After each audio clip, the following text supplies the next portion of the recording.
Well, then things started to add up. You were there when Heather lost her legs.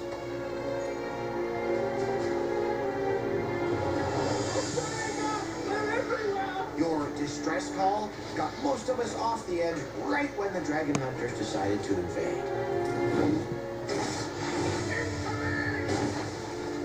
Go on! Where is Heather going? You sent us after Dagger, assuring us he'd be alone. Now!